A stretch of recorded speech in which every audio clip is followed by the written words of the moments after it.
Tearing across the voxways of Innsmouth Hive like screaming skulls of obsidian wreathed in green hellfire. We are the sump punks your mama warned you about. The bolter wine of acoustic mayhem. 665.66 UHMR Chemrat Radio. Just like the weather is at an all-time high, Gobbo, we have record-high reports of arson across the Innsmouth Hive. Not like how they're smoking it up here at Mama Kaz's Noodle House.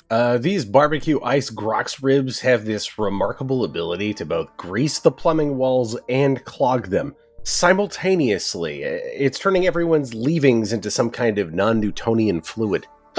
But they taste good, so. Well, the ribs are great.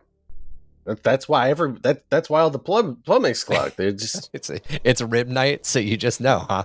Mm-hmm. Well, I wasn't expecting a particularly spicy dish to have an effect on the actual physical properties of Dookie. Yeah, the Cadian honey barbecue flavor is my absolute favorite. Mm. It's, like Cadia, a little smoked. But Little.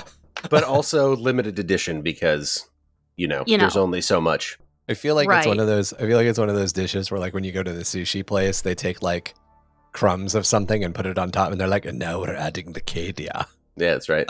Like to flavor Yeah, sauce on top. unfortunately, Is that it's too real? a little bit of a limited resource. Yeah. You gotta treat those Cadian flakes. Reminding you to keep your arms, legs, and other noodly appendages inside the vehicle at all times. I am your captain in this carnival of chaos, Goblin King.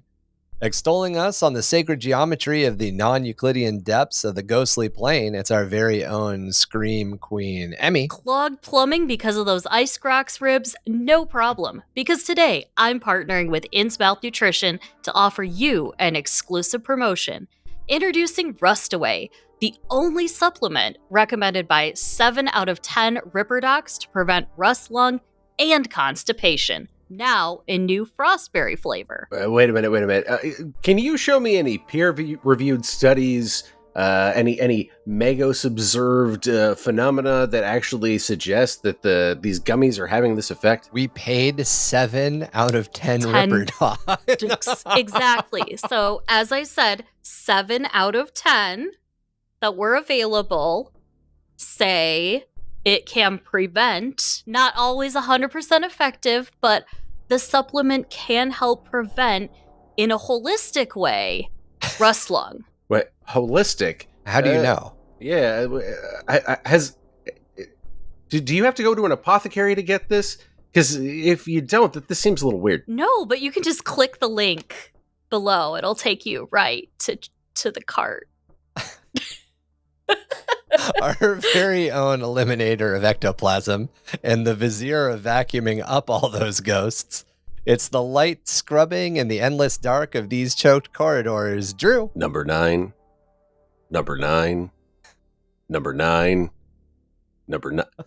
Sorry.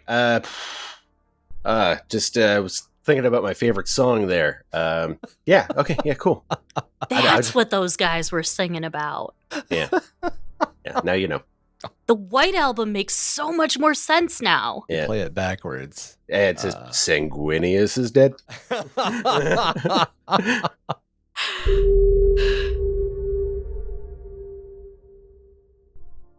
Welcome to Under the Hive of Madness, episode 127, Creative Writing, Numerology, and the Ruinous Powers.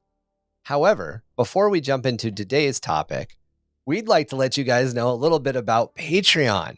You head on over to patreon.com/Under the Hive of Madness. You can become a Hive Ganger right now.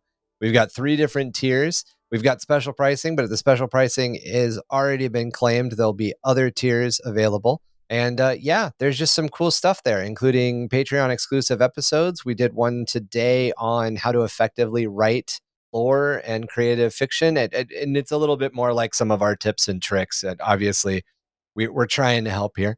But there's also some other great stuff up there. I just go check it out.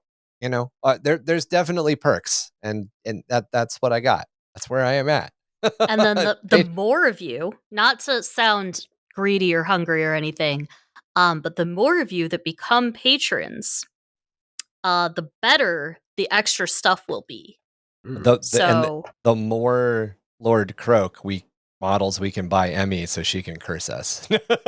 Yes, I plan on. You're the 47 Patreon has made us buy for you. Oh my god. If you guys buy me that cool pyramid thing that he sits on too, yeah, There this you is go. my Polly Goals. Pocket, okay? Goals. This is a thing that like the slan. We know the slan exist. The slan of the old ones. It's muddy, but we know that the slan were around during 40K. We have Yes. that piece of John Blanchard artwork from the 3rd edition Yeah. rulebook, right? Yes. But like imagining what this would look like in 40K, the big, Thickamus Frogmas here. I love How him. you make him look dynamic and cool has been like an intellectual challenge of mine for a long time. I've always wanted sort of like creatively. I've always wanted to envision what would these guys look like in 40K. Well, I mean, we do Space have frogs. part of our. Hey, those of you who are interested in joining Patreon, or those of you who are interested in joining us on Discord, we do develop a lot of lore specifically for our little corner of the 40K universe. And part of that is we actually, not too long ago, in our first writing prompt, with you guys joining the cast, we did the. Wow, I'm selling this real bad. So a couple of months ago, we had a writing prompt, and the writing prompt was to come up with a new Forge world. And part of coming up with the name for the new Forge world and working with our some of the members on our Discord. So if you go over and join Discord, you can get involved in some of this writing stuff that we do for the Carcosan sector lore, which is all based on stuff that we come up with either in the podcast or things that we come up with our podcast community. It's our little own corner of the 40K universe, essentially. But in that area, we decided that the Forerunner race that existed, the Forerunner race being the things that existed before Imperial compliance, not like they're not old ones. We're just saying Forerunner because they came before the Imperium. Mhm. But they were a human Xenos coalition, and the Xenos side were essentially lizard, like space lizard people. We haven't figured out more than that. Like what they look like, whether or not there's still some of them around. But Imperial archives tend not to have a ton of information about this kind of stuff. Like, Yeah. you have to break some rules in order to access those files. So Yep. we're trying as hard as we can. Little by little.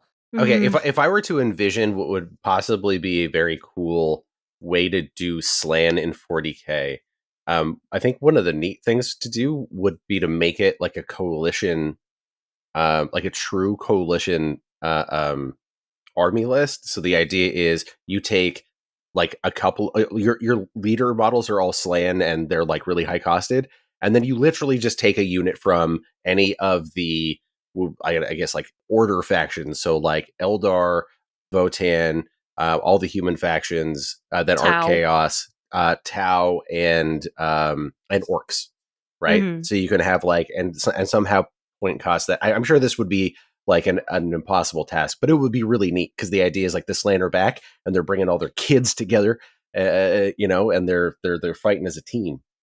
Yeah. What about some like Necron tier? Well, they hate each other. That's Oh, that's true. But yeah. like the pre The proto like so like you know what I'm talking about? Yeah, the pre before biotransference, like whatever they look Yes. like. Oh my god, biotransference.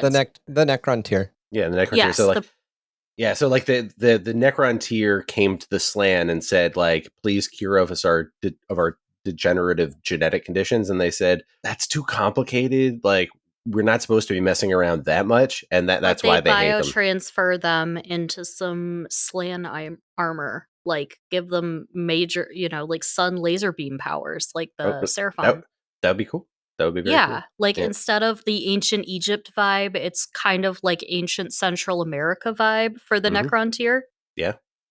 Well, or just again, we've got that Forerunner race that that we kind of teased out. Could they be their technology or their bodies were capable of dealing with the open space to the point where they essentially just had to wear like wetsuits and scuba gear. So if like literally like your face and your hands can just be out in space. Essentially, you just have to wear like eye protection and like a rebreather is essentially like the way that their bodies were. So if we can figure out how that works into Aztec, and I dig that. Legitimately, there were lizard people. That's it. That's all we came up with. So if their technology or the way that they built their stuff was based off of like Wait, like Central lizards? America Aztec-y stuff, that's dope. Lizards are amphibians. So you seem to suggest that they're actually somewhat amphibian in nature because you said they need some kind Yes. of skin protection. They need to be moist, right? Yeah. Well, so they're descended from an amphibian. Okay. Yeah. We should probably do a We gotta little flesh bit this of out, yeah. guys. There needs to be more fleshing out. But yeah, Okay, cool. there's I basically took all the notes from our from our community, and I Mhm. put them all into one document, and then we review them, and we add and expand, and that's the part that we're kind of at. We moved into our next writing prompt, or we're trying to move into our next writing prompt now. So yeah, join Discord if you want access to writing prompts. You want to join the grand experiment of helping us flesh out the Carcosan sector and possibly have Yes. a chance to make some crazy Aztec-y amphibian lizard guys. Yes, help the Seraphon bring the great plan into the 41st millennium. There you That's what go. I want. That's the way to do it. So that doesn't really lead us into our topic today, but our topic today is essentially, or to start our topic today, we're going to talk about what numerology is. Known before 1907 as arithromancy, numerology is the belief in an occult, divine, or mystical relationship between numbers and coinciding events. This extends into the study of numerical values when compared to an alphanumeric system, as in the relationship of letters in words or names. So, like 1 equals A, 2 equals B, yada yada yada. Mhm. When applying numerology to a person's name, as an example, it is a form of onomancy. And this is divination or fortune telling based on a person's name. And that segues pretty quickly into astrology. So, just to give you guys sort of an idea of where all of these occult things, this is not a sciencey thing, this is an occult thing. Numerologists place faith in numerical patterns and draw inferences from them, even if those people do not practice traditional numerology itself. In this way, the term can be used in connection with card counters and gambling, or in certain systems used to guess. I'm going to specify, not predict, guess the outcome of larger systems like the stock market. Basically, anything that falls a little bit more on the luck or faith side of the spectrum and a little less on the statistical analysis side of the scientific spectrum gets named numerology. In fact, a lot of times, if there's a bunch of numerically significant data given into a science paper, but none of it necessarily makes sense, and it's a very weak argument or a very weak mathematical argument, scientists will call it numerology as well. And that's, Yes. Like, if you have a certain, like, minimum alpha value, yeah. um, so we should talk about that, I think. To be statistically significant in scientific research, there is something called an alpha value, which is the minimum sort of like correlation coefficient that scientists and statisticians develop to make sure that they can rule out chance, because there's Yeah. certain things that have correlation but no causation, and we can rule that out because it's not statistically significant. And usually that's like a 0.05% or something, and we call that the alpha value. And if it's above an alpha value threshold for a certain data set, we could go, okay, this is not a coincidence. And if it is below that, it's Yeah. trying to draw a pattern out of something that's essentially meaningless information. Yeah. So if there's a spectrum, numerology is on the woo woo side and statistics is on the science side. But, like, Um, I feel like sometimes even the most empirical and scientific people Mhm. have, like, for example, a favorite number or something like Right, that, right. and I think that there's always a little bit of something like that, even in the most empirical and logical person, because we all like to, like, human beings are just so hardwired to find patterns in almost anything, Yeah. that, there's a reason, you may be a highly logical or whatever person, but if you're given 13 colored balls and one of them wins the race first, you're going to go with your lucky number. Yeah. I like that. So it was originally called arithromancy, Arithromancy. which yeah. is similar to the magic that I practice, which is urethromancy. Is that magic of the urethra? Is that pee bending? Yeah. is that the fifth? is that the fifth bending? What are I'm misquoting Avatar. Yeah. It's the fifth So practice. do you like is invite urine people over bending. to help like cure their UTIs and It's like, stuff? He tans leather really well. Yeah, I'm telekinetic, but I can only control your piss hole. Yeah. So it's not sun tea behind you. No. So It's age. Ugh. Okay, so a Oh. lot of what we're talking about when we talk about numerology, so there's a bunch of there's numerology in everything. Like every major culture has some form of numerology. Numbers, Yes. it turns out, are really interesting, and they really trigger like the human psyche and both like its creative and intellectual sides. Gematria is the what would be the traditional numerological system that assigns numbers to Hebrew letters. And then specifically in Kabbalah, which is Jewish mysticism, they use gematria to sort of like divine answers by looking at passages in the Torah and then adding up those numerical values and stuff. Oh, should I have been wearing my Fibonacci shirt today? That would have been the shirt to wear. I think I have your Fibonacci shirt though. No, I've definitely got it here. Okay. It goes back and forth. One of the things that's interesting with numerology, at least in like the modern era, is a lot of people try to use significant numbers to kind of like prove what amounts to like weirder conspiracy theory. Mhm. And whether or not this is conspiracy theory based on a holy book like the Bible, or whether or not this is conspiracy theory used to base like current events, it's just a thing that happens. And there's a guy named Colin who has a podcast called Cold Open Stories, which is if you've never listened to Cold Open Stories, you guys should go look it up. It's really good. But they're essentially like they're short stories in the 40K universe. They're fully acted, they're fully soundscaped and everything. They're really, really well done. But Colin has been a guest on a couple of other 40K podcasts. I don't think he's done it in a while, but like 4 or 5-ish years ago when he was getting all this ready, he would do that. And he would always come in as like kind of like the tech priest character, if you want to say. And he would always start with like some really long drawn out numerology thing. And I swear he would just ad lib it because he would be like, yes, the 6, and 6 is the number of toes that the prime saint of sixology had. And he would just like go on this long tangent, which is it's fun.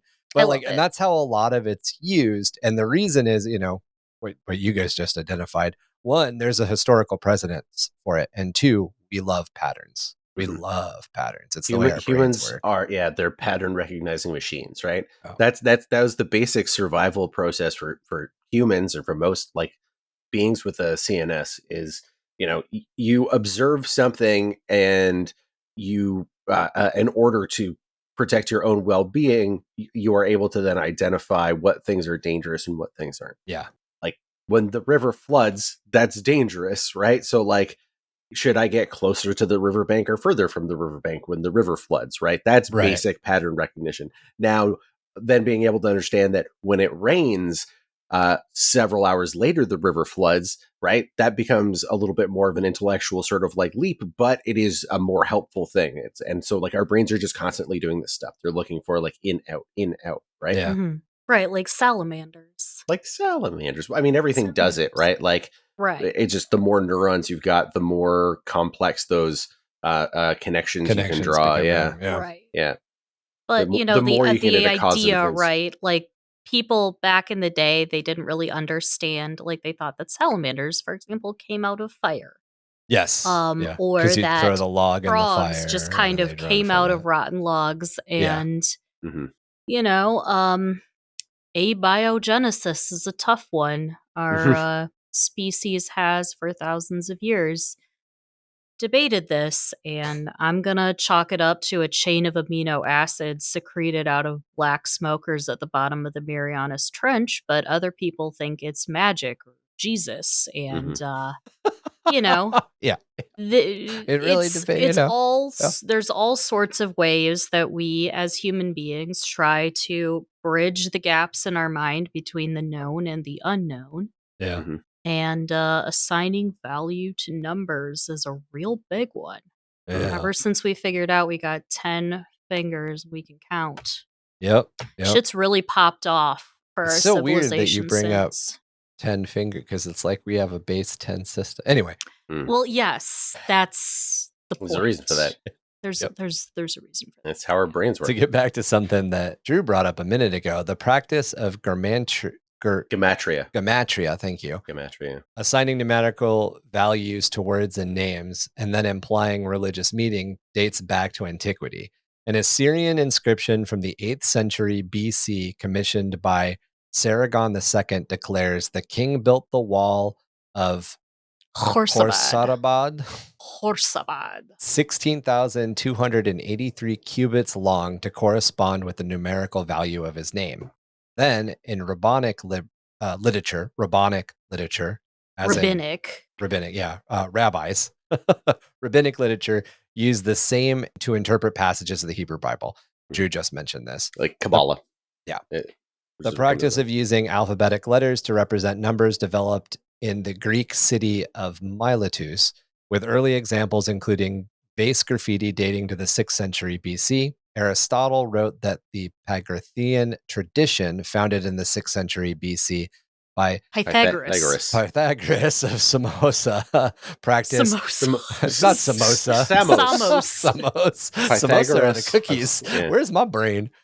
Wow. Oh, you're thinking of Samoas. Samosas are the little It's samosa. the Indian things. They're right, right. delicious. So this Samoan guy named Pythagos. Yeah, his Let's name's just change- Dwayne the let's just- Rock Johnson. Let's just That change Samoan history guy. here. So No, he's Maori. Pythagoras practiced isosophy, the Greek predecessor to Hebrew's gematria. I was so much better when I read Gematria. this aloud in front of a mirror. Gematria? Yeah, gematria.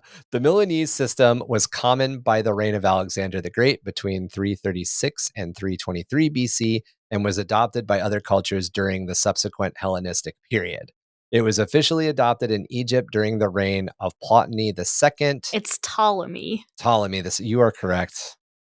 Oh my God, I'm done. The P is Just Okay. take silent. language away from me. I can help you. My grandma had like a I know all this Egyptology shit. Yeah. special interest. I know all this shit. It's the stuff I specialized in at college. I know all these goddamn names. Why am I not reading well? I mean, they're unusual, and especially like, Yeah. God, I remember like in university, like like I took a bunch of courses in philosophy. I've double majored in philosophy, and God, like having to read those names aloud for the first time or speak them aloud for the first time when you're in a room full of like 14 people that are like. I think that's part. I think that's part of it. I'm performing. Like I'm not dry reading it to myself. I'm performing. Yeah, you're right. Mm-hmm. My brain's just like, no, don't do it the way you know. I think that's why I'm bad at streaming, is because like the idea that now I have an audience, like There are I people can't watching me, like dog. I can't do my games good now. Also, The Rock is Samoan, confirmed. He is Samoan. Yes, Okay, he was he's not Samoan. Maori. He was is born in Samoan. California, but he is of Samoan descent. Yeah. Okay. And That makes he is sense. proud of his Samoan heritage, and good for him. By 325 AD, the Council of Nicaea departures from the belief of the state church, where it is classified as civil violation within the Roman Empire. For historical context, we are talking about the real Council of Nicaea, not the 40K one. No, the Council of Nicaea. I wonder is where they important get one. that from, though. Oh yeah, no, there's a reason there's a reason these names are used. Numerology referred to isosophy, thank you, remained in use in conservative Greek Orthodox circles. So this is basically saying, even though the First Council of Nicaea in our history made a big differentiation between what could be practiced and what couldn't be practiced, essentially what was part of the Bible and what wasn't part of the Bible, the Greek Orthodox Church continued to use this old practice. Mhm. So there's already kind of being a split between what's acceptable Bible use and what's unacceptable Bible use. Don't worry, Bible use will come up later. Alchemical theories were closely related to numerology. For example, the 8th century AD Arab alchemist Jabir ibn Hayyan framed his experiments in an elaborate numerology based on the names of the substances as they occurred in the Arabic language. Numerology is prominent in Sir Thomas Browne's 1658 literary discourse, The Gardens of Cyrus, where he attempts to demonstrate that the number 5 and its related quincunx, which is how it's pronounced. That sounds like a sex sounds thing, like right? a sex thing. Yeah, Totally I was sounds about to So say what a quincunx means is essentially it's an arrangement of 5 objects. So a really good way to think of it that all gamers should know right off the bat, the 5 pips on the 5th side of a 6-sided dice, that's a quincunx. Fascinating. And these are patterns that can be found throughout the arts, in design, in nature, and specifically botany. So if you are unfamiliar with the joke that Drew told earlier about the Fibonacci sequence, there's the Fibonacci sequence. Yep.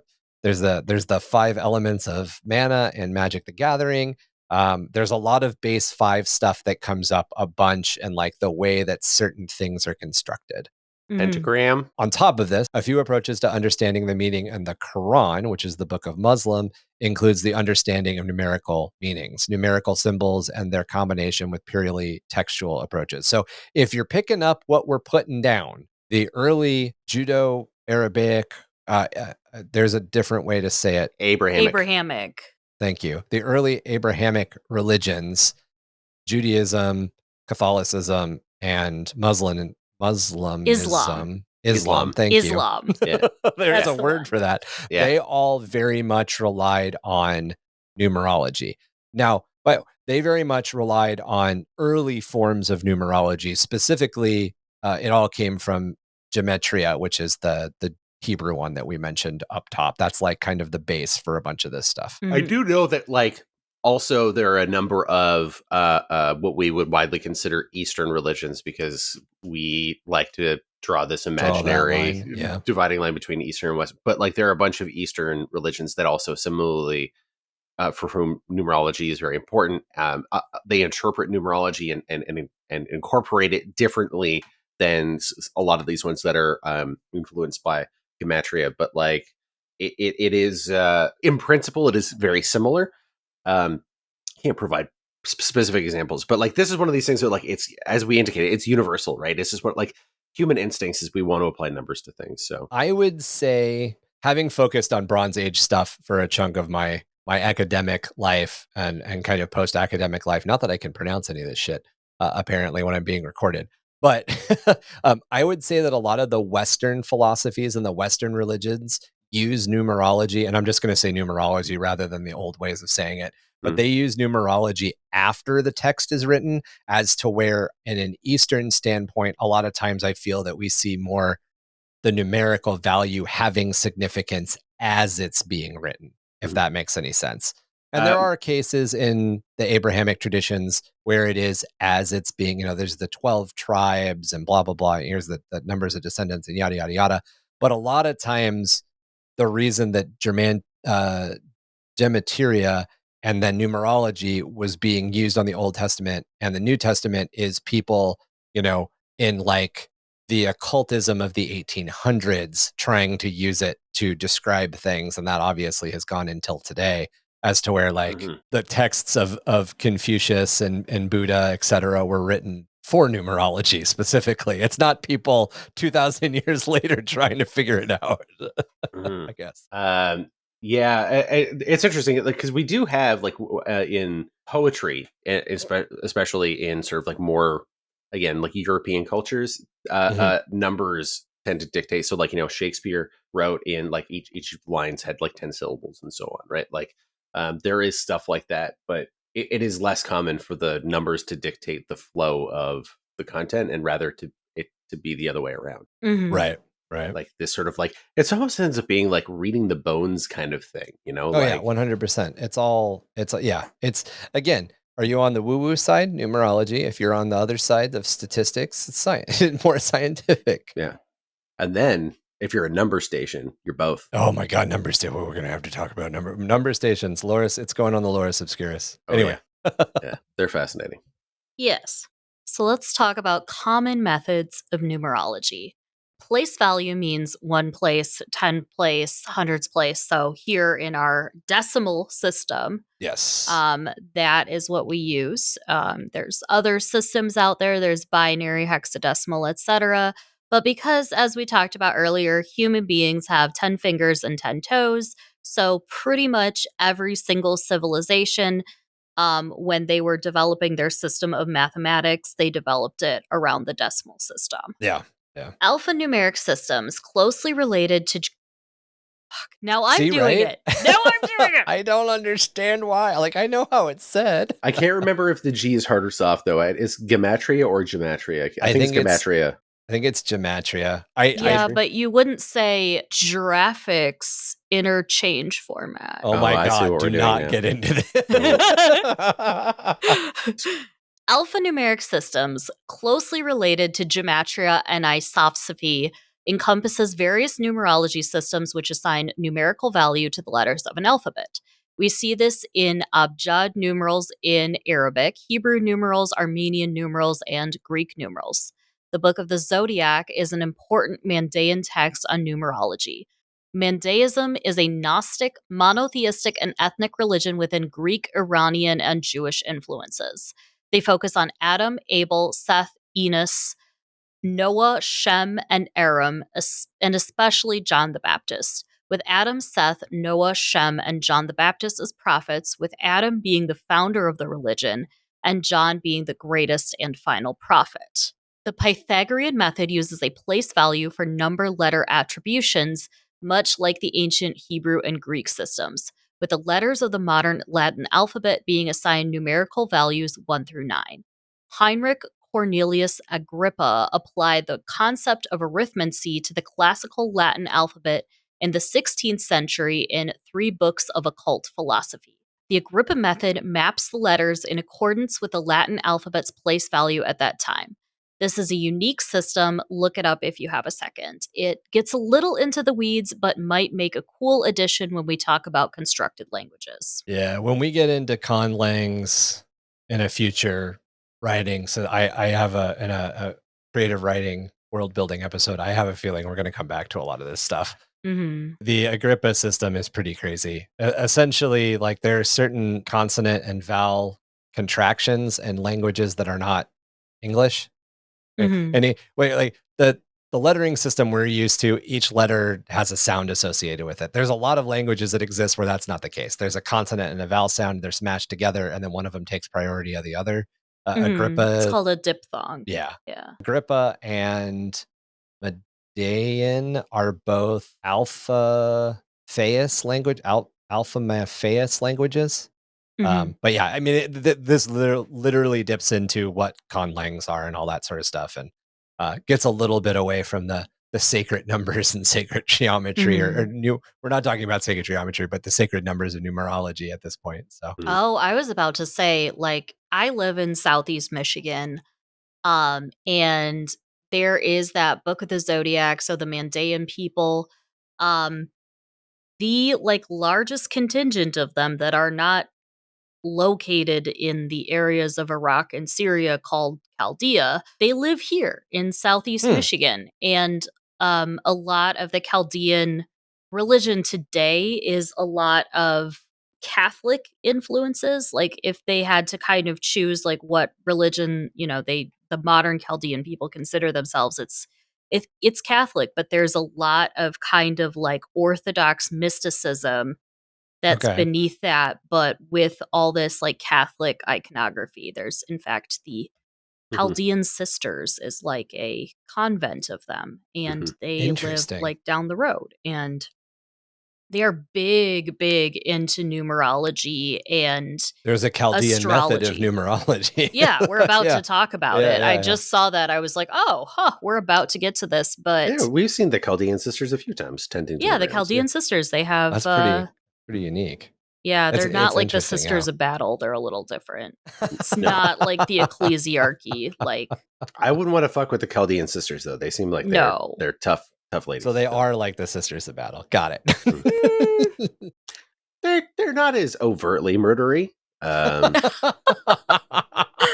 like they don't They just seem like people that really are very disciplined and like Mhm. like obviously follow a very very specific lifestyle Oh, and they got a schedule. yeah and They like have an itinerary every I day. think there's something there's a part of me who is a person who like tries to be like very regimented and scheduled. Like I kind of admire that a little bit. I think that's There you go. Mhm.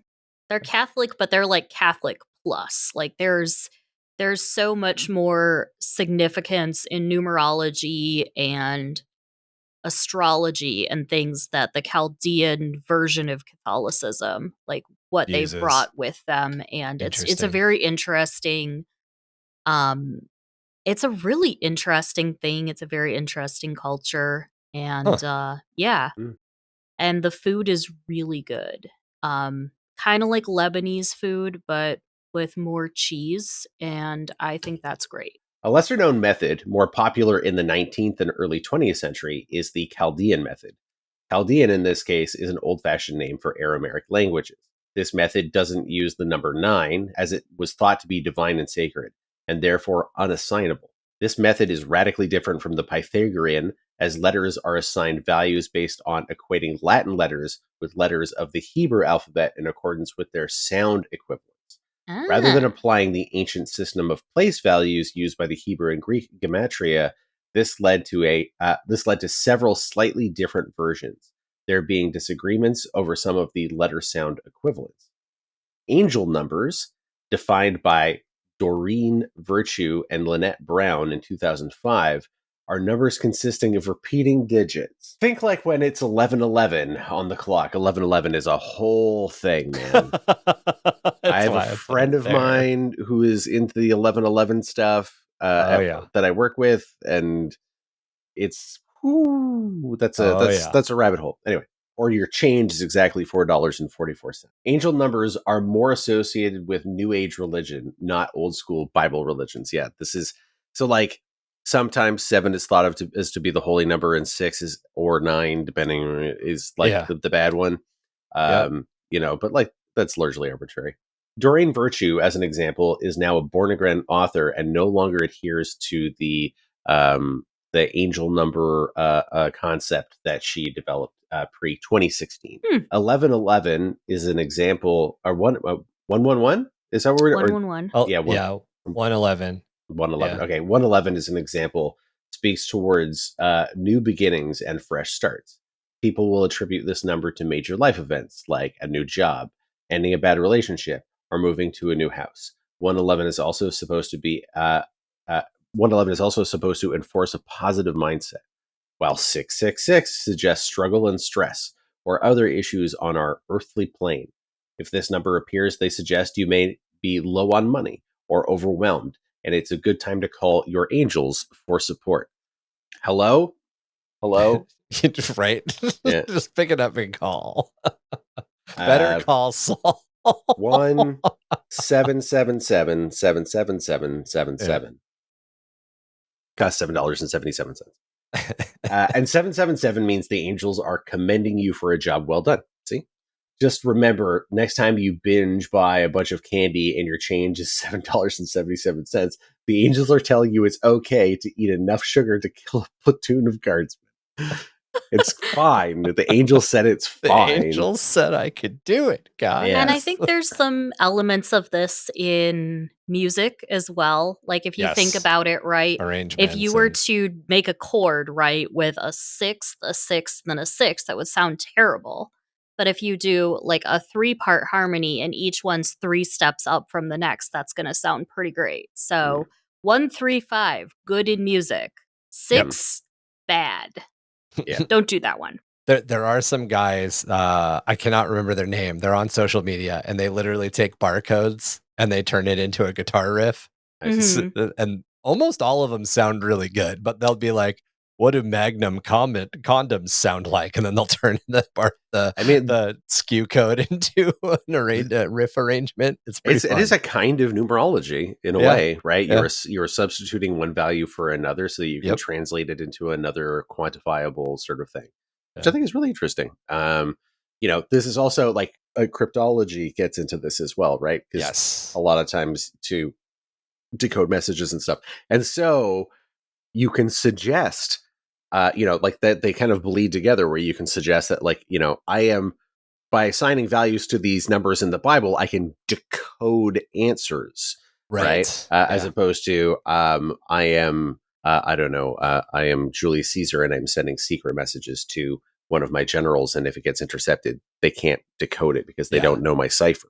Yeah. What's the difference between cryptology and a cipher and numerology and applied meaning? And so, at a certain point, it's pretty easy for you to look at, so well, like, if you are working really hard to derive as much meaning from one work of text as possible, this is a great way to do it. To maybe make that kind of leap of, like, no, there's more to the words than just the words. There is some kind of hidden or secret code, and I am solving or cracking. Speaking of numerology in the Bible, from a scholarly perspective, there is no modern numerology in the Bible, although gematria features prominently. However, that hasn't stopped Bible conspiracy theorists from publishing all sorts of weird numerology, often associated specifically with the Book of Revelations and the later books of the New Testament, not the Old Testament. Often, these numerological proofs completely disregard or ignore the Hebrew gematria from the Old Testament and the first books of the Bible. There's a much deeper conversation on all of this, and there are plenty of biblical scholars out there who get a lot deeper into this stuff if you want information. We've mentioned him a couple of times. Dan McClellan is probably somebody to look up if you're interested in knowing more of this. But what we want to at least kind of touch on is the number of the beast, which is the most commonly associated thing with numerology in the Bible. And it also refers to the beast of Revelation in chapter 13, verse 18 of the book of Revelations. In most manuscripts of the New Testament and in the English translations of the Bible, the number of the beast is assumed to be 666, based on a translation of the Greek numbers. And I would tell you the Greek numbers, except I cannot pronounce them. I would show them to you, but this is an audio medium. It's essentially an X, a really tight squiggly S, and then a really wide backwards squiggly S are the Greek characters that mean 666. However, Papyrus 115, the oldest preserved manuscript of Revelations, as well as other ancient sources like the Codex Euphraeni Rescriptus, give the number of the beast as 616 when translated to Arabic numerals. That's the area code of Grand Rapids, Michigan, and that explains so much. Is that where Hell, Michigan is now? That's where Betsy DeVos is from. There you go. But let's face it, the Iron Maiden song that made it famous in 1982 would sound way less cool if we read the passage this way. I turn it to you, Drew. And that no man might buy or sell, save he had the mark, or the name of the beast, or the number of his name. Here is wisdom. Let him hath understand count the number of the beast, for it is the number of a man, and his number is 616. Yeah, I have. Just does it takes some oomph out of this of the Bible verse and of the Iron Maiden song. It's just a little gone, I'm just saying. Last little bit on this. Most biblical scholars spend most of their time arguing over who 666 or 616 might refer to, with the major candidate being Emperor Nero Caesar, who ruled from 54 to 68 AD. Basically, the arguments seem to agree that the Germantia means either Nero or Caesar, and most of the surrounding evidence about the Book of Revelations places it as a post-apocalyptic text taking place at the end of the 1st century AD.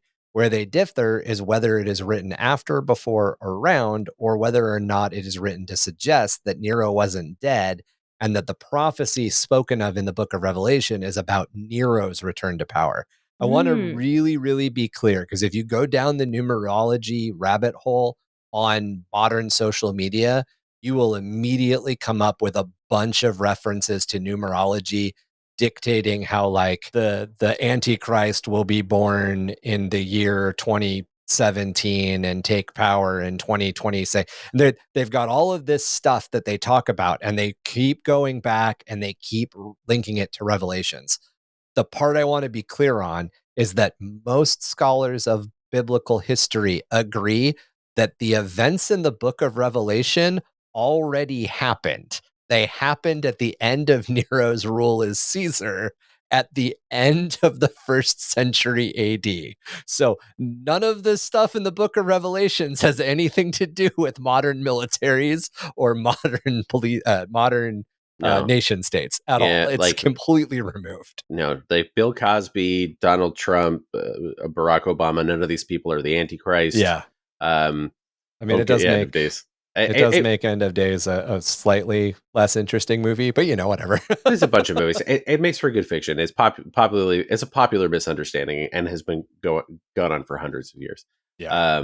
But yeah, like essentially what it was too is it is a recounting of the end of the days of Nero. It is written as though it is a prophecy, but it is in fact a historical account to some degree, right? Like the events already transpired and they are writing about them as though they're going to happen. It's a funny thing. And this is obviously not a Bible centric or a biblical scholarly podcast, but from what I believe and from what my own education kind of led to, and I've seen a lot more support for this than anything else, is that the Book of Revelation was probably written towards the end or just towards the end of the 1st century AD / beginning of the 2nd century AD. So this would be after Nero had been out of power for like 40 years. And essentially it's a post-apocalyptic story about the struggles of the newly founded Christian cult under Nero's reign and in the post-Nero era. And like Nero was a great guy. He only burned down like half his city to prove a point. I mean, like, dude was kind of a force of the apocalypse anyway. There's a lot of really crazy shit that happens in history. And a lot of the stuff that the Bible talks about is just talking about crazy historical stuff. And humans being the animals that we are, we always search for meaning in this stuff. We're always looking for cause and effect. And we're examining every tiny detail and trying to make sense out of it. And sometimes you just don't make sense out of it. Like Nero was just a lunatic. It was probably all the lead and shit, like there was, and probably some inbreeding. I'm pretty sure there was a bunch of cousin fucking going on back then. They were big on the syphilis. Yeah, they're like, get syphilis. It's good for you. It's got what your body craves or whatever. The plants crave. Yeah, but it turns out it also rots your brain if you don't treat it with antibiotics in enough time. Right. So allegedly Al Capone as well, but that's a different story. Fascinating, but yeah. So numerology and Warhammer 40K. The Cult of the Emperor, which follows the Imperial Creed or the Cult Imperialis in High Gothic, is the official and only state-sponsored religion in the Imperium of Man. It's also very clearly an exaggerated look at a highly militarized and extremely fascistic version of space Catholicism. Their military branch, the Adeptus Sororitas, are often jokingly referred to as nuns with guns. The Inquisition is another prime example, as they operate much like their namesakes in our own medieval history, as the Protestant Church became a thing which threatened Rome's power, and Rome's power being the Pope in Vatican City. The Emperor of Mankind is cast as a messianic martyr, just like Jesus, and even denied his godhood during his life, something Jesus did. His sacrifice being what saved humanity and now keeps the warp at bay. Again, Jesus sacrificed himself to save humanity. Like everything else in 40K, it's a reaction to the pressures of the 1980s and 1990s, a time when political pressure from Vatican City was felt in pretty much every level of UK policy. Violence was also an extreme and everyday factor, as the troubles between the largely Catholic IRA versus the Protestant UK government were happening. And in gaming's specific world, there was the Satanic Panic, which was sweeping both the UK and the United States and threatening gaming in general.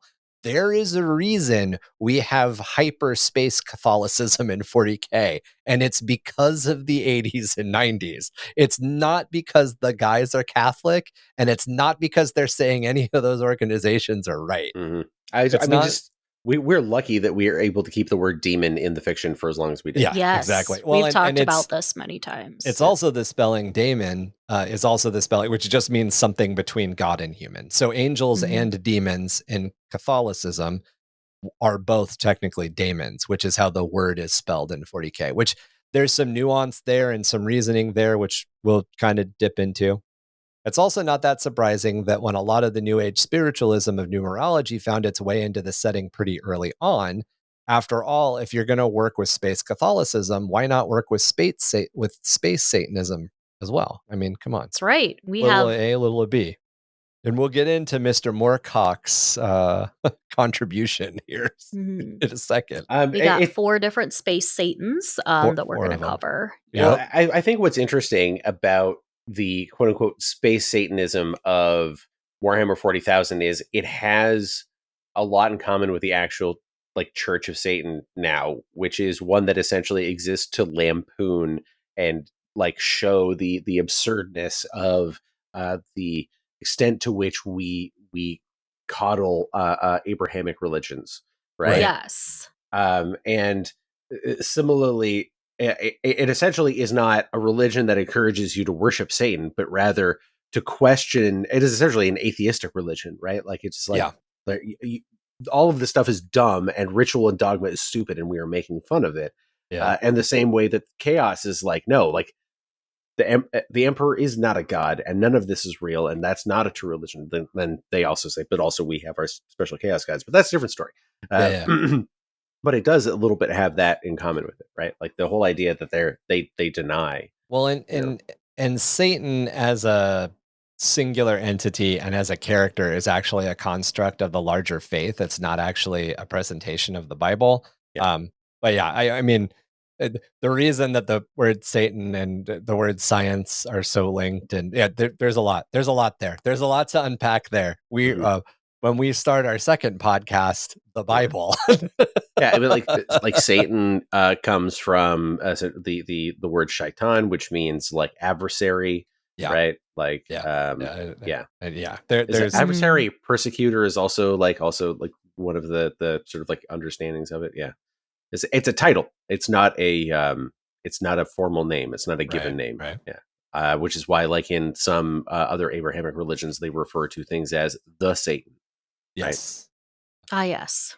The Satan. Hail, Satan! 40K, of course, moves away from the idea that a single figure, like Satan, directly opposes the Emperor and instead focuses on a pantheon of ruinous powers who share much more in common with the unknowable elder things of H.P. Lovecraft and other authors of cosmic horror. The concept of what came before the capital G God and how much more dangerous and unknowable those things might be. The Horus heresy is very much influenced by Milton's Paradise Lost, an epic poem about Lucifer's fall from heaven. 30K frames Big E as capital G God and the Primarchs as the archangels, with the influence of these unknowable cosmic horrors leading to the downfall of humanity's second golden age. It is within that thick soup of horror, religion, history, and fantasy that the grandfather of grimdark science fiction, Warhammer 40K, was born. Yeah, so 40K very much has its cake and tries to eat it too. They very much do when he's wounded by Horus and is interned on the golden throne, he's Jesus. But before that, he's God, but he's not God because he doesn't want to be God yet. It's just right. He's just some guy named Craig. Yeah.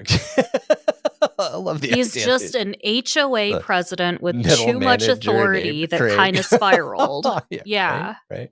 Yeah. That's my headcanon. But again, as we've said, like we talked about this extensively in the Patreon episode, guys.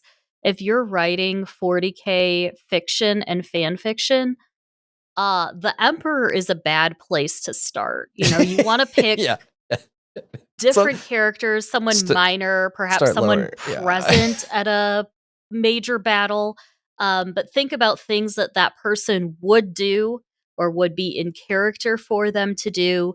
You know, I don't say a lot of things ruin the lore, but well, like here's a good example. This is my Warhammer 40,000 Legion. They're not a chapter. Their Primarch, yes, I said Primarch, is the Emperor, and the Emperor that's on the throne is actually a clone, a failed clone of him, and it's the real Primarch, and he's coming back to take back. Like that so fundamentally changes things, the lore, like beyond what you have control over, right? Like you can't change what the nature of the Emperor is, like unless that's the flaw you're playing with, and that flaw is megalomania. And you get into defining the fact that this dude is just so up his own ass. That would be like this would make a cool like chaos force. Just like it's not like what we're saying is not actually the truth, right? Like that, Yeah. like the reality is that he's not actually emperor. He's just a guy who's gone so flippin' Looney Tunes that he thinks that he is. And through a combination of indulging a little too much in Slaanesh and Tzeentch, he's just like gone completely out of his mind, which it's an interesting character archetype. If you've ever read the Wheel of Time, there's a whole thing about basically there's like a chosen one, the dragon, and there's a bunch of people that show up that are like fake dragons because he's supposed to be reborn, right? Right. And so there's a bunch of people that like jump on that to either try to manipulate things or just are con men or whatever, right? Or are again deluded themselves. So yeah, there's room to tell that story, but you can't change who the emperor himself actually. Yeah, you gotta play on the fringe. Even at that, you gotta play on the weird fringe of like, like like the the chapter master of my my chapter is Marnius Calgar's wife. And you're like, that's a lot. Like we know that he's not married. And you just wait, what? Yeah.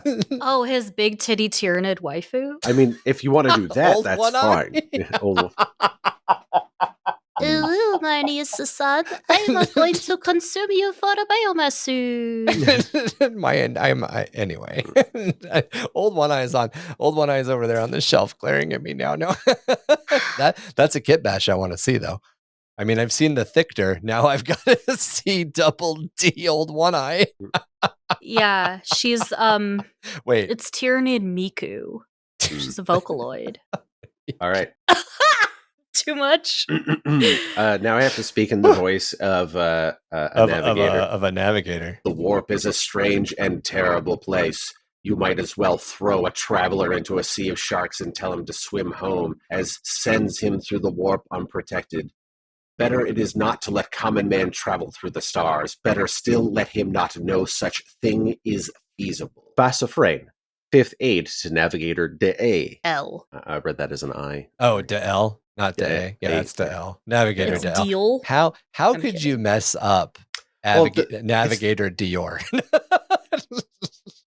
The Immaterium, also referred to as the Empyrean, the Ether, the Sea of Souls, the Realm of Chaos, Warp Space, or most commonly, the Warp, is an alternate dimension of purely psychic energy that echoes and underlies the familiar 4 dimensions of the material universe. It is the font of all psychic power and all known instances of sorcery or magic. It also serves as the home dimension of the powerful entities known as the Chaos Gods and their legions of demonic servants. The term chaos and the warp are often used interchangeably by those aware of their existence within the Imperium of Man. So a lot of times we tend to use the Imperium scholarly title of in materiam when we're talking about the warp, but realize like every time we talk about the warp or chaos or the immaterium, it's all the same. It's literally all the same place. The Immaterium is mankind's solution to the problem of faster than light travel, with Voidcraft entering it through the use of a warp drive. They then use their own mundane reaction drives and the aid of a psychic navigator to navigate its flowing currents of psychic energy as if they were moving through an ocean. If you want a way to look at it, which is kind of silly, but might make sense to those of you who come from a more video game standpoint, the nether from Minecraft is a lot like the warp. You build a nether portal and you go into the nether, and you're for every 1 block forward you move in the overworld, in the normal Minecraft world, you're moving like 25 blocks. So you can use the nether to move a lot faster, essentially. However, the difference here is that the warp is like an ocean. And if you can use the ocean properly, you can move back in time and over several light years at the same time. It's also like an ocean as to where it's constantly beset by crazy storms. And if you get hit by a storm or you get becalmed, you're fucked.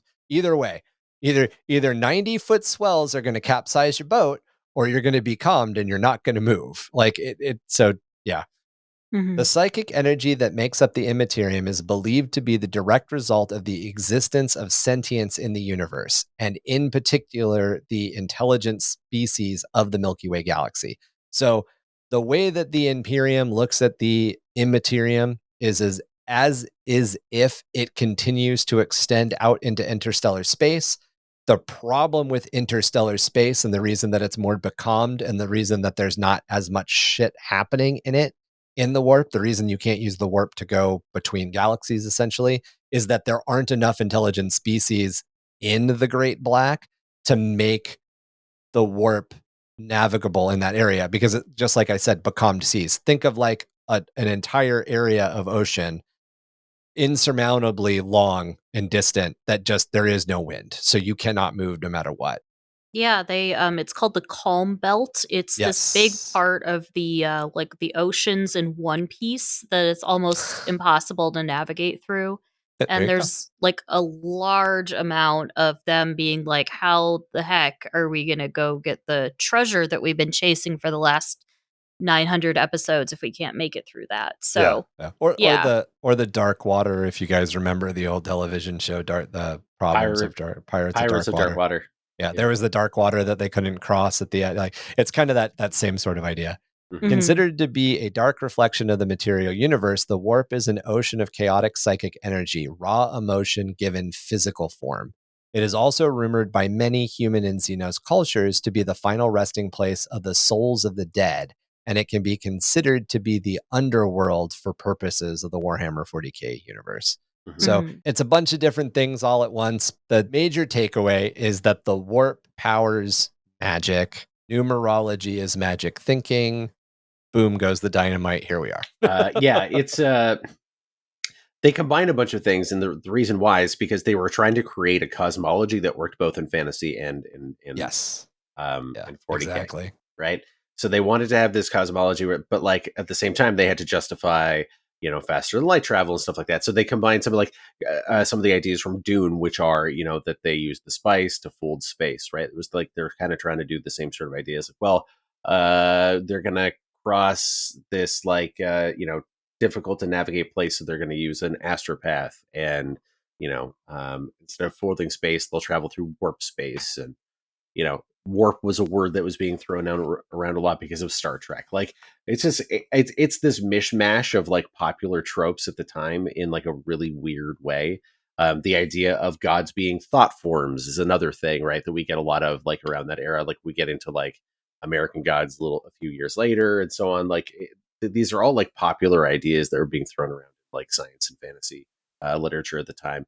And specifically the notion of chaos. I'm not sure if we mentioned it here, but like we have talked about it in the past, that they by and large pull the idea of chaos as an adversary from a series of fantasy books from like the 60s and 70s, right? Yep, we're going to talk about them right now. Ah.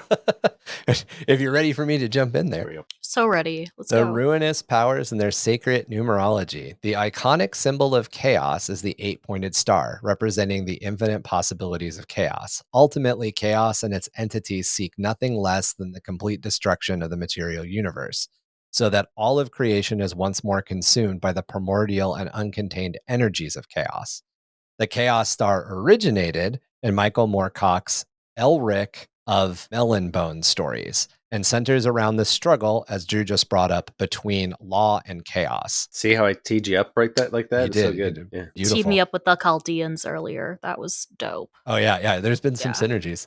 We can assume, based on Moorcock's characters and its basic design, that this is probably based, at least in part, on the Norse Traveler's Compass and the Helm of Awe, another 8-branched Norse symbol, as both were connected to the mid-20th century understanding of Vikings as all being berserkers.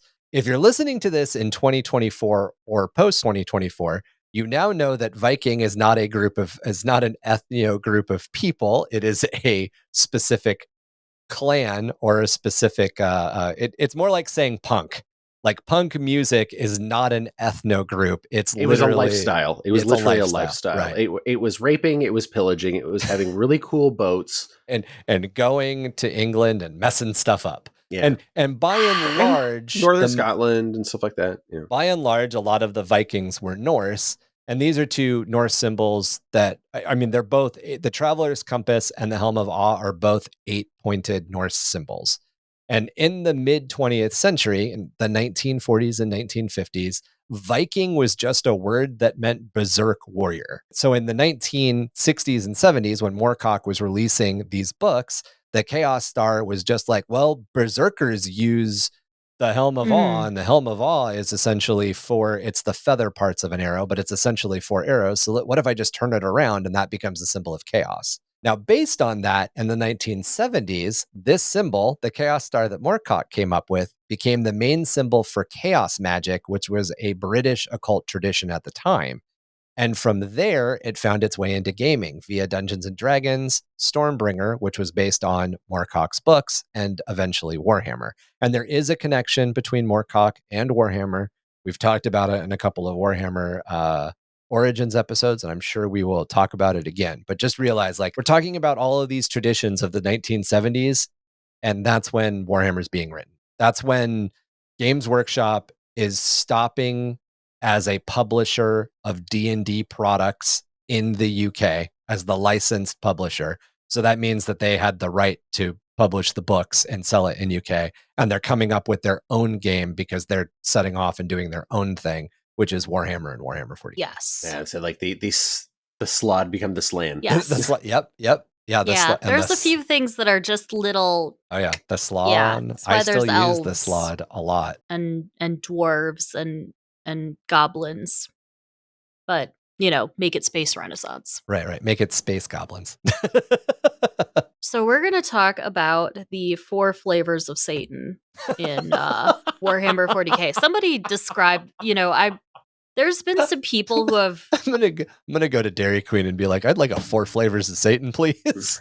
Yeah, that's Heath Kit Kat. I'm kidding, but Space Marine 2 has got a lot of people looking into the lore, and there's definitely been some people being like, "Hey, this game is super cool. Broad strokes, sum up the lore to me," and I'm like, You're like, look, we've been making a podcast about it for 4 fucking years. And we've touched 3% of what you're asking me. Exactly. Yeah. So, like, for me, for example, I can sometimes just have I process information a little differently. And sometimes when people ask me a very, very, very broad question that I know a lot about, it kind of mentally blue screen a little bit. But if I had to talk to somebody who's like a Space Marine 2 level fan of the game, like, what are the Chaos Gods? It's like the 4 flavors of Satan, I guess, in the most, like, at its core, at its most simplest explanation. So that's what I've been going with lately. I like it. Every time, by the way, somebody asks me a question as loaded, I just think of the meme of the couple at the baseball game where the guy is like ready to explain everything to the girl. And this is the Imperium of Man. Right? This is what in a the year guardsman. M31, Horus Lupercal. Yeah, exactly. I got to go back. Before I get there. So 4 flavors of Satan. Chaos God. And we're going to talk about kind of like classic Satan now.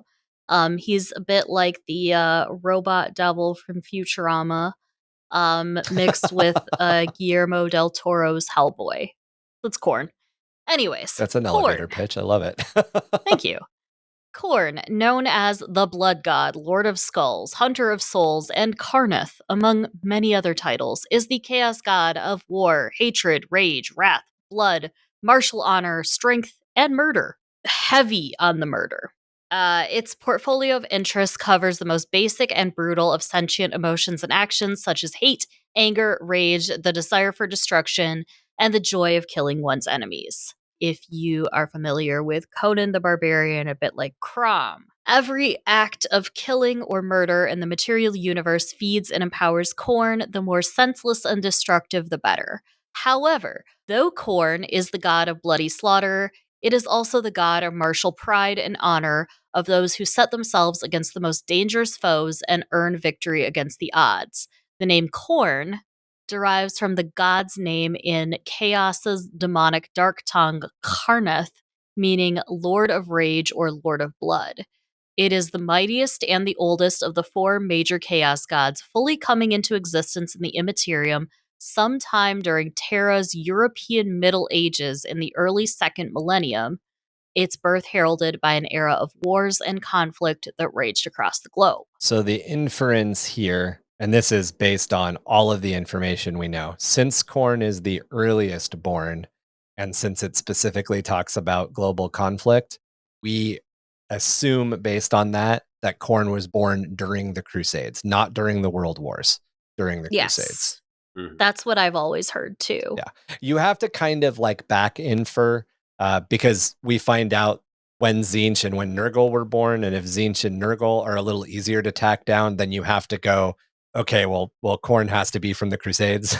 It's just kind of one of those things. Yeah. Because if Khorne is pre-Nurgle, that makes it the Crusades, and that's definitely, you know, cannot be the like 20th century World Wars. And it would be it would be late second millennia if it meant the World Wars. Yes. That's the other.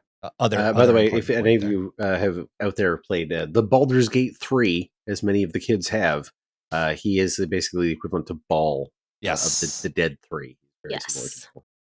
That makes a lot of sense that GW used to be a D&D publisher. Well, and a lot of, so Chalk and I covered this when we talked about H.P. Lovecraft's influence on the origins of 40K, but a lot of the reason that the Chaos Gods are built the way they are was kind of this miasma of D&D, Moorcock, and Lovecraft. It was, okay, how do we get into this weird cosmic horror? How do we essentially, here are the templates we want, now let's make them cosmic horror entities, if that makes any sense. So they kind of started off with this idea of like D&D game-centric gods, and then they made them worse or better. Yeah, they took these very classic like evil gods. And yes. In fact, one of them, Nurgle, is... Anyway. So Emmy, when you pitched this to me, you're like, hey, all the Chaos Gods have a number. So yeah, they do. Yeah. So Khorne, well, it makes sense because the 8-pointed star of chaos, and Khorne being the oldest god, Khorne's number is 8, and 8 is kind of the number of chaos, essentially. And, you know, as we get more different colored Satans, the number changes, but Khorne really likes 8. He's a traditional guy. Yeah. Khorne's connection to the number 8 is unknown, but it has been so since the warp first echoed to the god's fury. Its affinity for the figure and any of its multiples is strongly reflected in the organization of its demon's blood legions, from the number of bloodthirster ranks to the number of cohorts in a full-strength legion. It is a number that also appears through the blood god's domain in the Immaterium, as 8 enormous towers ring the brass citadel, and a Khornate demon slain in real space must complete 8 tasks before Khorne will once again give them shape. It is always Khorne's 8th wave that is the most powerful. Even the god's mortal worshippers recognize and revere the sacred number, using it in their blood-soaked summoning rituals and carving it upon their flesh in gruesome ceremonies. The seers of many species have foretold that only after 8 ages of war have passed will Khorne's bloodthirst finally be slaked by a last apocalyptic battle. Grim. Yeah. Pokemon actually uses a good amount of numerology too. Like the 8th generation, there's like 8 routes, and like the 2nd generation, the number 2 comes up a lot. 3, like the Hoenn region. Yeah, so the 8th generation of Pokemon is Sword and Shield, and they are all about the number 8 there. Look at that. The 8th generation is Sword and Shield. What are Sword and Shield used in? They're used in martial prowess. Confirmed Pokemon is part of the 40K universe. Right. Okay, so here's Brain putting this things is together. I just did numerology, by the way. Like that. Good job. Yeah. No, good stuff. I like that. Go. So if Khorne was born during what was it, the Crusades. The Crusades, right? The the first 1000 AD, right? Yeah, essentially. Between 1000 and 1400, essentially. Okay. Mm-hmm. So the War in Heaven wasn't happening at that point. No, it happened way before it. So I was going to bring this up in this episode, but I think right before we jump into the war, I think I know where you're going. Continue. I'm being rude. What about Cain? And so that's the thing that bugs me. The thing that bugs me about the Chaos Gods being completely linked to like humans. Humanity. I don't. It's a big hole. Yeah, it's a whole. So corn really should come from the war in heaven, which is literally like hundreds of millions of years before primates developed. But yeah. So essentially, I think the idea is supposed to be because like that corn is maybe like the human manifestation of this particular god, but essentially he appears, or it appears like throughout history and keeps recurring, right? I think that's kind of what they're like implying, because like it could be the downfall of Cain led to the birth, or led to the power vacuum that allowed corn to be born. Maybe. So like then Slanesh, when in human history, when a Slanesh born is sometime M30, right? So that means that like corn and Cain didn't exist alongside one another for that entire period of time. Yeah, it's weird. It's definitely weird. So what we'll do at some point, now that we'll cover all of the chaos gods in focus, and then we will cover the Eldari gods. And yeah, there's definitely, I get what you're saying. I've always kind of felt the same way too.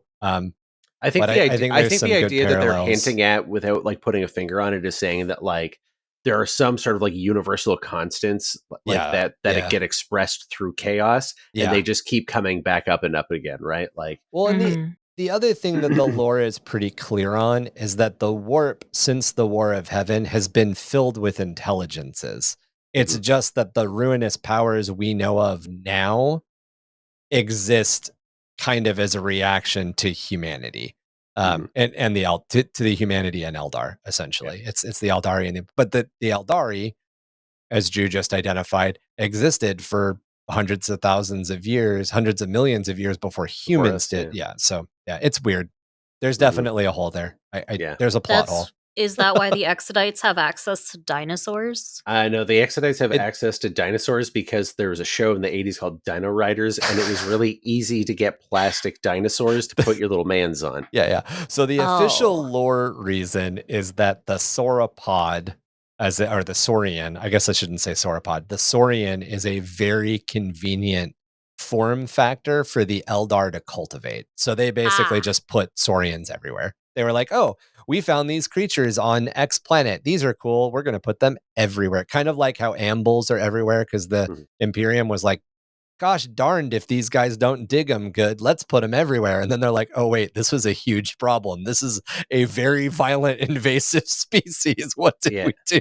It's kind of like cane toads in Australia, right? Like they thought it was a really good idea, and then now they're just fucking everywhere. So yep. What are you going to do? You might as well ride them. Right? Exactly. Yeah. We got so goddamn many of them. Just jump on one. Why not? You know? All right. Can we talk about my boy? My favorite? Let's go. Thank you for assigning me the Tiznatch. Okay. Do you want to tell Ryan about Tiznatch? No, I think we all at one point knew somebody who... We talked about this before. There's some young person who always says Tiznatch to you the first time, and you're like, I know exactly who you're talking about. You're saying it wrong, but I love it. It was when I worked at GW. So of course, when customers approach you, you are it's part of your job to be polite and respectful and to not make people feel like shit, even when they make a really silly mistake like that. And to be fair, when you see it written out, how the fuck are you going to TZEENTCH? You know, like it's all one syllable. It's just all of the letters that you could use to make one syllable the hardest syllable you got. It's just like it is a tough word. And so a kid approached me in the store and just said, my favorite chaos god is Tiznatch. And I was just like, it was everything I could do not to like just burst out laughing, because it sounds really silly when you say it as Tiznatch. I mean, it sounds silly when you say Zinch, but like it was just one of those things like Tiznatch does sound like Tiznatch. That sounds like a rude word for a woman's bits. Fanny. Oh, okay. Oh, you're gonna have to bleep that in the UK. I was going. Yeah, Fanny. Oh, yeah. we don't bleep regionally. Oh shit. Okay. Just like our American audience has heard me say cunt. Our UK. I'm sorry. Oh Oh. I was quoting somebody from Everybody the UK. clutch If their it makes pearls. you feel better. I mean, that response was perfect. If those of you who are not on Patreon, she is smiling. Well, now she's glaring. I'm gonna retire. I no longer run the pot. No, I'm kidding. Yeah. So hit us up with your boys' deets. Yeah, our Okay. new 4th cast member is just Nugget. She's already the 5th. I hear her bells a lot when I'm editing. Oh my god. Tzeentch, also known as the Changer of Ways, the Lord of Change, the Great Conspirator, the Weaver of Destinies, and the Architect of Fate, among many other names, is the chaos god of change, evolution, mutation, intrigue, ambition, knowledge, sorcery, destiny, lies, and trickery. Big domain, this guy. Tzeentch is especially empowered by the desire for change and ambition for advancement among mortals. Its true power is in sorcery, and as all sorcery flows from the font of the Immaterium, so too is Tzeentch the master of that twisted, chaotic medium of psychic energy. Tzeentch embodies mortals' tendencies towards mutability and change, the drive to evolve and manipulate. The spirit is present in the essence of every living creature, from the first division of cells in the womb to the ultimate craving for survival. All mortal dreams and desires create a powerful impetus for change, and the ambition of nations creates a force that can challenge history. Tzeentch is the embodiment of that force within the Immaterium. It was the second of the Chaos Gods to come to full sentience within the Warp, sometime during Old Earth's European medieval period in the second millennium. Its birth marked the maturation of human nations and politics, with all of their implicit intrigues and double dealings. The implication here, and this is how we can kind of derive, okay, Khorne must be from the Crusades. Tzeentch is essentially comes from the medieval times. Yeah, the Age of Enlightenment. Yeah, essentially. The Inquisition and stuff like that. Yeah. Mhm. The Spanish Inquisition. Nurgle's right there on his tail, but yeah, essentially. Yeah. Because again, all these things all are rooted in fantasy, right? So they're looking at the inspirations for those historic times that then reflect their fantasy world, I think. Yeah. I think that's one of the reasons why they did that. In a Dungeons and Dragons tradition, the domain of a god is usually 5 things. And because of that, because there's so many things that fall into domains in traditional Dungeons and Dragons, there were 15 or 20 gods. So imagine taking 15 or 20 gods worth of stuff and putting it down to 4 and then making them all bad. There's definitely you had to expand those domains a little bit. Yeah, exactly. A domain expansion, if you will. Yeah. Domain expansion. His sacred number is 9, or their sacred number. The thing also I will mention this very, very quickly is in terms of the flavor of Satan, Diaboloso, which is, I believe, there's some derivation of deceiver, right? Mm-hmm. Which is again considered another name for the adversary within right, yeah, the Christian religion as interpreted through dogma and not through scripture. Or Lucifer, another word for Lucifer essentially means light bringer, and the whole idea of light bringer, if you want a really quick comparison, Prometheus was kicked out of Olympia for giving fire to humanity. Mm-hmm. Yeah, there's definitely anyway. And Light Yagami in Death Note is was he kicked out of the Death Notes because I think he was kicked out of high school and because then he gave gel pens names. Yeah. Yeah. I love the gel pens though. I'm just saying. Oh my god, Ryan, while we're on it, I got these glitter gel pens for $5 at Five Below, and they are the best gel pens I've ever owned. Okay. That noted. Highly recommend. Gel pens are really useful in terrain building because all the material I use is black, so anything that's not black stands out really well. Nice. They also sell these pastel ones, but they're the kind of vivid inks that show up on black paper. They're really fun, and they have a swirl, and they change colors as you write. They're dope. They come in the same pack with the glitter pens. Gonna have $5. Gonna have to go worship. So much at the top of the show when I was singing that famous Beatles tune, Tzeentch's number is the number 9. 9 is the number most sacred to the Changer of Ways. It is only upon tracing the 9th sigil that the runes of Change Scroll begin to glow, morphing into their true nature.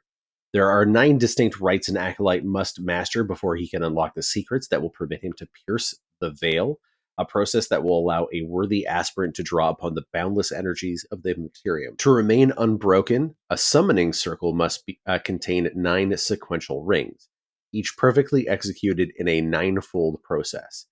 9 are the chants of Carrick cultists, and for casting, a coven of 9 is by far the most powerful of groupings. Yet it is not mortal rites alone that obey the great sorcerers and Enneatic rules. Enneatic rules. Oh, like the Enneagram? I think so. The number 9 can be found woven throughout the unfathomable and ever-changing structures of the architect of fate's own realm within the warp. The Lord of Change's greatest servants of Tzeentch and commanders of his convocations are ordered within 9 levels of trust. All seek their master's favor, and those in ascendancy rule the 9 fractal fortresses. Beneath each of those most exalted are 999 legions, each divided into 9 hosts. It is said that when demons are slain, their immortal spirit appears within the impossible fortress, arriving before their maker from one of their ever-shifting 9 gates. They're to be either reformed or reabsorbed by the will of Tzeentch. And this is an excerpt from Ahriman's works, who evidently writes in British English because he has a U in his favor. Yeah. Anytime I quote the books, you're going to get the British spellings, of course, because I pulled it out of a PDF version of the book. It is something that we Canadians are hyper aware of because it's our preferred spelling. And I make fun of it. And when we use British English all the time, but then of course, like every spell checker in the universe, it screams at you because it's like, no, that's not right. And you're like, but a Canadian English? And sometimes it's not a setting. It was not until I started transcribing everything I wrote for Galdor, my fantasy world, into a computer that I stopped using the U. I was like, just for whatever reason, was kind of brought up with the U based spelling in most stuff. Fascinating. And it took college / beginning of what's it called, corporate life, for spell checkers to correct that in me. And I don't know why. I couldn't tell you why. Maybe it's a twist of Catholic school upbringing. I'm not sure. Yeah. I just looked it up. Enneatic means composed of 9 parts. And the Enneagram, which is one of those Myers-Briggs like personality tests that you can do, there's 9 archetypes. So there you go. Makes a ton of sense. So next up, another thing I want to point out, the 2 chaos gods we've already talked about. Both are referred to as it. This is the first time we are going to talk about a chaos god who is gendered. It is the only time we are going to talk about a chaos god being gendered. In most cases, when you talk about the chaos gods, they kind of flow between he and it.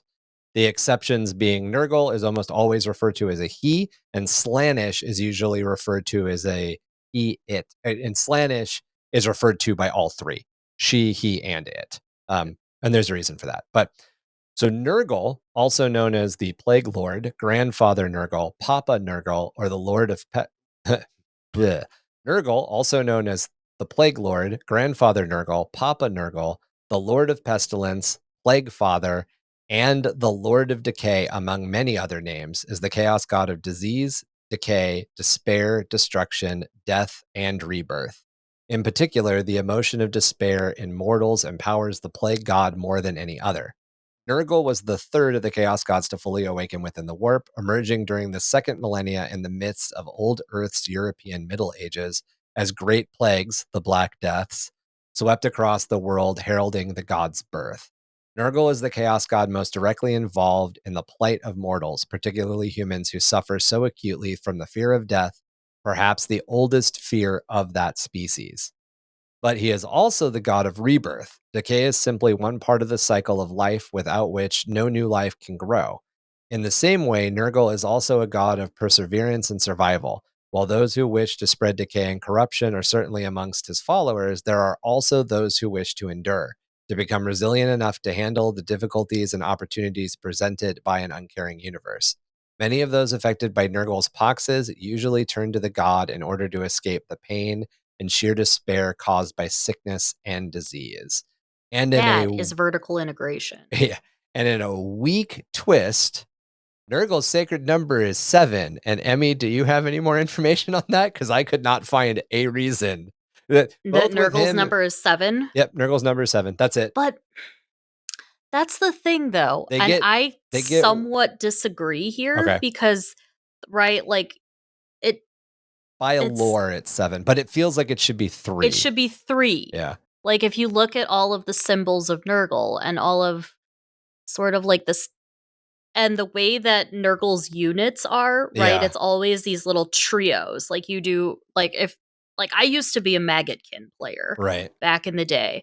It's like your unit size is always 3. Like there's 3 beasts of Nurgle. It's 3 trios of plague lords. Right. And the symbols, right? That's one thing I do want to talk about here is that the Chaos Gods didn't develop their own iconography and their own symbology.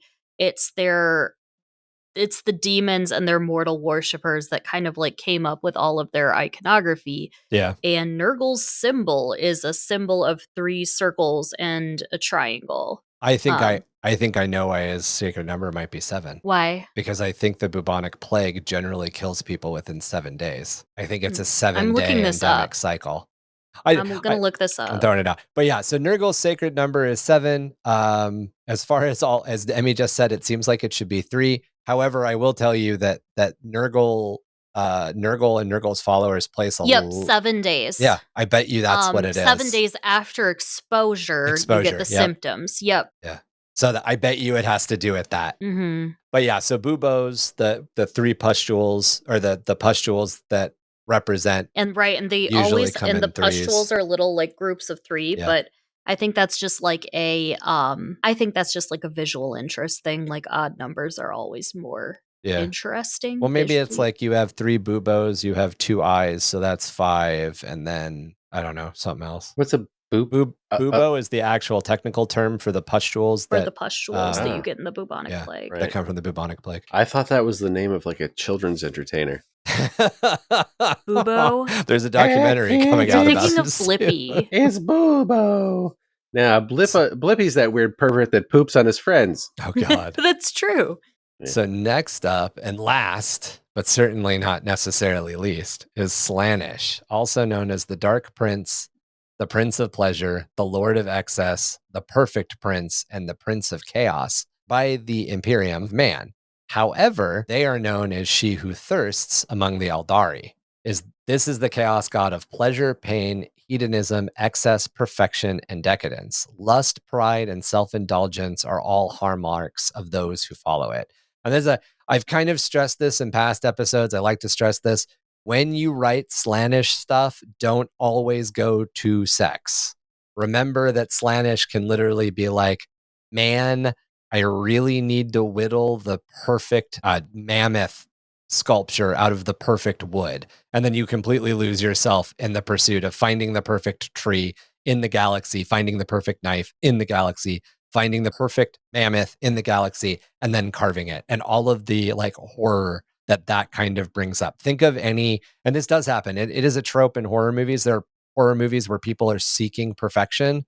Yeah. You can play with that with Slaanesh too. Yeah. And music and sound. Yes. Like the Midas, the story of Midas, right? Yes. The whole like, that is like a very sort of like Slaanesh-y thing, right? It's not always sex. Sex, drugs, and rock and roll are just the easy one to go to. Right. Slaanesh covers a bunch of the deadly sins, the 7 deadly sins. Like, gluttony, lust, sloth, all these things. Pride. Slaanesh is the youngest of the 4 major chaos gods, having come to full self-awareness within the Immaterium only during the 30th millennium. The name Slaanesh is a corruption of the Eldari term Slaaneth, Sla meaning ecstasy and pleasure, and Neth meaning lord or prince. In the Eldari lexicon, the name is literally Prince of Pleasure. However, again, they refer to the foul entity as Sai Lena Thresh, which means she who thirsts. So how Slaanesh became the name after Slaaneth, which is a it just implies knowledge. It implies the exchange of knowledge between the Imperium of Man and the Eldari at some point before the modern incarnation of the Imperium. Mhm. Slaanesh is the prince of pleasure, the dark god dedicated to the pursuit of earthly gratification and the overthrow of all decent behavior, as well as hedonism and pleasure for its own sake. It is the god's obsession, the master of excess in all things, from gluttony to lust to megalomania, as you just brought up gluttony and lust. It'd be really interesting to hear a Slaanesh story about somebody who just like is obsessed with cooking and is like a feeder, essentially. Like they make all of these dishes and just feed somebody. Like, and there's so much body horror that you can get into with Slaanesh. Well, I mean, with any of them, but with Slaanesh in particular. If you've ever seen the movie Seven, that's pretty much it. Yeah, right. That's just Slaanesh's movie. The villain in Seven is just out there doing Slaanesh shit. Like it could be a Slaanesh cultist in a 40K. You could just literally take that, transpose that to 40K, and you're good to go. Yeah. And I mean, even the actor now still doing Slaanesh. Heavens. Well, that's allegedly very complicated because it's been in and out of courts. So I think he was allegedly. He was recently in some of his trials. He was actually acquitted. I believe is my understanding. I don't know, but does that mean that the person is or isn't innocent? Nobody's saying that. We're just reporting on the facts. Yep. Alleged. Don't sue me, Kevin Spacey. Allegedly, Kevin Spacey is into some Slaanesh shit. Beneath the Keeper of Secrets in hierarchy are the Heralds of Slaanesh, or the demon princes that each lead one of the Legion's subunits, known as the Cavalcades. Of these formations, there are 6 in total in each Legion, and that is their sacred number. So essentially, there are 6 cavalcades, and then kind of like Khorne, it goes down. There's 6 of this, there's 6 of this, there's 6 of this. Now, I think it's interesting that specifically Nurgle and Slaanesh do have sacred numbers, and they do have some connection to the sacred number, but they're not as developed as Khorne or Tzeentch, which would kind of lead me to think that like there's a potential that numbers aren't as important to either of them. And the other thing that would lead me to think that is that Nurgle and Slaanesh worshippers very specifically put a lot more into color, and color being important. Did we read through them in basically order in which they were of birth? But is that also order in which they were released to the public by way of the fiction? I have no idea. Sure no. I'm pretty sure because you've got Lost in the Damned and Slaves of Darkness, right? And there's 2 in one and 2 in the other. I think Khorne and Nurgle are in the first one, and Tzeentch and Slaanesh are in the second one. However, these are 1979 and 1980 publications that I am trying to get into my physical hands and have not been able to yet. But I think it's Khorne and Nurgle, and then Slaanesh, and then Tzeentch and Slaanesh.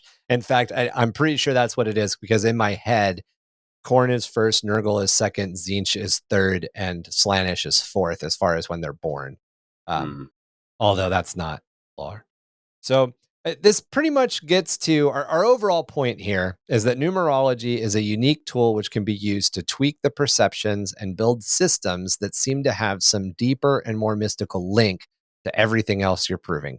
Again, we keep coming back to it this episode. Humans love patterns. Use numerology or systems like numerology in your creative fiction, in your world building, in your lore to kind of reinforce these mystical links. Maybe there's a reason that there are only 9 Marines in every squad of your Space Marine chapter. And then why is that important? Just kind of build on it and link on it. We'll touch back on a lot of these ideas when we get into other world building topics, as we mentioned earlier, things like constructed languages, calendars, and of course, magic systems. But also I wanted to mention that the Chaos Gods, they all have rivals. They all hate, they all hate each other, but they especially have like a pair that they hate a lot. And a lot of times, this has been asked of us a couple of times as people who engage in the lore a lot, like, does murder serve Khorne? Yes. But murder also serves Nurgle, because the dead body is going to decay. it serves Tzeentch because they were alive and now they're dead, which is a state of change. But also, and then which the feeds thrill, Slaanesh. So there's, and now what does that mean? Maybe it means 80%, 10%, 10, or 70%, 10%, 10%, 10%. There's no real, but essentially the Chaos Gods are built like a feedback loop on purpose. So if it seems like a feedback loop, don't question it. It's written as a feedback loop. Yeah. So Tzeentch hates Nurgle and Khorne hates Slaanesh. Yes. Yeah. That's Makes generally sense. how it goes. And they're constantly trying to outdo and one then they another. all correspond to an Eldar god. And in some cases, that Elder god is actually Eldar, as not Elder, Eldar god. And in one case, at least one of those Eldari gods, Aisha, is still alive. And we'll get a lot into, we're going to do deep dives on all the Chaos Gods. It's coming. And we're going to get into their realms in the Immaterium. We're going to get into their followers. We're going to get way deeper into their beliefs and all that stuff. But if you want to get into contact with us about this episode, or maybe just the show itself, you can reach out by email at underthehiveofmadness@gmail.com. You can also You can also grow. You can also join. That's the verb. You can also join our growing community on Discord and become part of the conversation about existing lore, world building, gaming, and much more. You can find the podcast on Facebook, Instagram, TikTok, and YouTube, and check out our website at underthehiveofmadness.com. Check out our link tree to find links to keep up with everyone in the cast, hobby progress, and other projects. Help the podcast grow by liking and reviewing us wherever you get your podcast fix. Our home is Spotify, but you can find us on Audible, Apple Podcasts, CastBox, iHeartRadio, Radio Public, and more. As always, links and spelling can be found in the show notes. Support us through Patreon at www.patreon.com/underthehiveofmadness. Join a fantastic crew of Hivers for access to extra content and a chance to snag some cool merch in our monthly giveaways. Join Mama Kaz's for Monday Night Murder Ball for the highest def images of every second of bloody action. 4 cred ramen bowls, 2 creds on all brass barrel brews all night long. Make it a barbecue Ice Grox rib combo and feed the whole damn table. Ice Grox ribs available in traditional barbecue or Prometheum fire dry rub. With a cascade of sound designed to make your dad's blood boil as we blow out his speakers with the screaming vengeance of truth. We are the sound of Vox Free Innsmouth, 665.66 UHMR Chemrat Radio. Reminding all of you Chemrats, Hive Mice, and Sump Ghoulies to keep those dials fixed. Right here, same ratty frequency for a dose of the same ratty-ass attitude. Wait a minute, there's numerology in the station name. There is. Ooh. I did that on purpose. And as old One-Eyed Craig says, when you're in the Frost Hollow and you're completely out of rounds, don't worry. The 4-armed emperors take favors. I'm not really sure what he meant, and I'm really scared to know, but I mean, here's the weird thing, though. They call him that, but he has 2 eyes. It's old One-Eyed Craig. All I know is that motherfucker needs to read a book. And brush his goddamn teeth. All right, guys. Thank you for joining us. Have a great night.